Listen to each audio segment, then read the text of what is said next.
We got, is it James? Yeah, this is James. How you doing, James? Not too good. Not too good. For one thing, God is very real. Hell is very real. Have you got your TV turned up? Because I'm getting a little bit of an echo. Come on now, you're free to believe what you want to believe.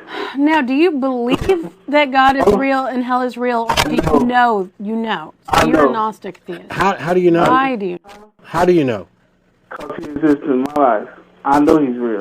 So by direct divine implantation of the idea into your brain, you know. No, it's not an idea that's been put in my head. I know this for real. Everybody who has been touched, has been healed. Healed. Healed. No God. Can I ask you a quick question about healing? Do you believe that, like, if you pray for somebody and you're faithful and believe that God will heal them no matter what? I don't. I believe it wholeheartedly. Then why won't God heal amputees? Have we hear what? Amputees, people who have lost limb. In the entire history of the world, there's no documented evidence of anybody being prayed for and spontaneously regenerating a limb that has been lopped off. You hear claims about God healing, cancer, but we know that cancer can often go into remission on its own. And a number of other illnesses. I've got a headache and I took an aspirin and prayed and God took away my headache. But if prayer works, why won't God heal amputees? Or Down syndrome children, or any number of other things which would ordinarily be considered completely impossible. Why don't we see that happen? Yeah, that's my point. God heals all. God he'll heal amputees. He'll heal cancer here. Can you provide a single instance of God healing an amputee? No, I don't know. So basically what you're saying is you believe this to be true, despite the fact that you have no evidence to support that. No, I'm evidence. Your evidence? You were an amputee and God has healed you? I'm evidence, yes. You used to be an amputee? Everybody I know is evidence. I have seen people seen people. Okay, let me ask you a question. Okay? I want to say that you believe that God is real, but you're telling me that you know that God is real. Either way, you're telling us what we believe is wrong. Being that you disagree with us, do you think less of us? What I'm trying to say is, I'm trying to save. I don't even. I will still come up to you, check your hand, how you doing, all like that. I will do that. But I'm trying to save you. If you believe what you believe, please, there's no God, there's no hell, none. You get all the way when the world ends and come to find out there is a God, and would you want to be on the right side of God instead of the left side? I would like to think that if there was a God and he really was as benevolent as people say, that he would be able to understand that the reason I didn't believe in him was because he did not give me enough compelling evidence to believe in him. But despite that, I still lived my life as a good person. I still practice charity and do volunteer work and help other people's lives. No. And therefore, I would still be on his good side anyway. What if when you die, you find out that Christianity was wrong and the Hindus were right?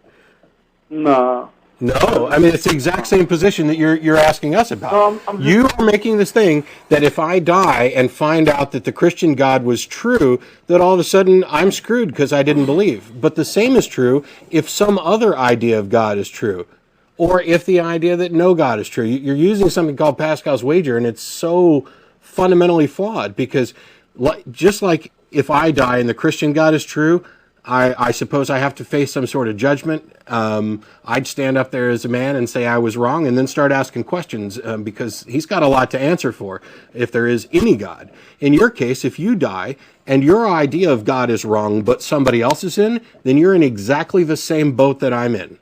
Yeah, what I'm saying, brother, is like this. That's what I'm saying. It's either one.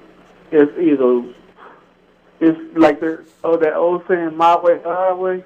Yeah? It's either God's way or no. Which God? The only one true God. According to you, the only one true God, but there are many people who make all kinds of claims about who the one true God is. Well, I have no way of telling if any of them are correct. And they can't all be correct, but they can all be wrong. I'm assuming you read the Bible, right? Yeah, lots of times. Lots of times. And when you read it and you get an understanding of it, you mean to say that everything in this Bible is wrong? Everything? No. Just to certain parts. You're picking out certain parts that you finally believe. Everybody does that. Are you saying you believe every word in the Bible and that we should live by every word? That it's okay. Oh, let's lead into my 613 commandments. Do you believe? When you take them to the edge of town and stone them? No, because that's in the Bible. That's an order. It's an order. If your children are unruly, you're to take them to the edge of town and stone them. It says in there, spare the rod, spoil the child. No, you got to read the whole Bible, my brother. You can't just come in with the verse you like. No, you just told me that all of it's valid. You just told me that all of it is valid and binding. And when I point you to a verse in Leviticus that says you're supposed to stone unruly children to death, you come up with an alternate verse of spare the rod, spoil the child. You don't believe that it's all true and orders from God? I believe that. I believe my Bible wholeheartedly. So why don't you stone your children at the edge of town? If I take my child out and stone him, I'll be locked up. But the Bible tells you you're supposed to do it. The Bible commands it. See, I can quote you the verse from the Bible where it commands it. We're not twisting it around. It's very, very clear. And it's in the same patch of verses that talks about how homosexuality is an abomination. So if you're not willing to live up to the stone your children at the edge of town, why on earth should you believe that any other passage is correct? Okay. I agree with you about homosexuality is an abomination. Okay. I didn't say that. Your Bible does. So you're agreeing with your Bible. I agree on that. So you're willing to pick that verse. You're willing to pick that verse as valid and dismiss another verse as invalid because it's uncomfortable for you. Congratulations.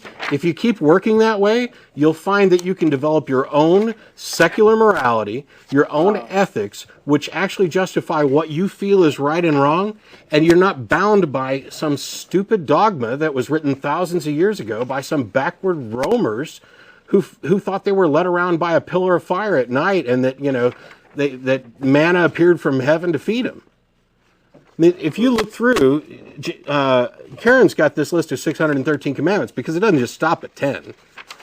The Bible is full of specific orders on things, and it's not just Old Testament stuff, it's New Testament as well. If you're going to pick and choose, then you cannot claim that you believe the entire Bible to be literally from God and binding. That's just a fact. On that note, I'm going to say goodbye and I'll pray for y'all. Bye. Thank you. Thanks.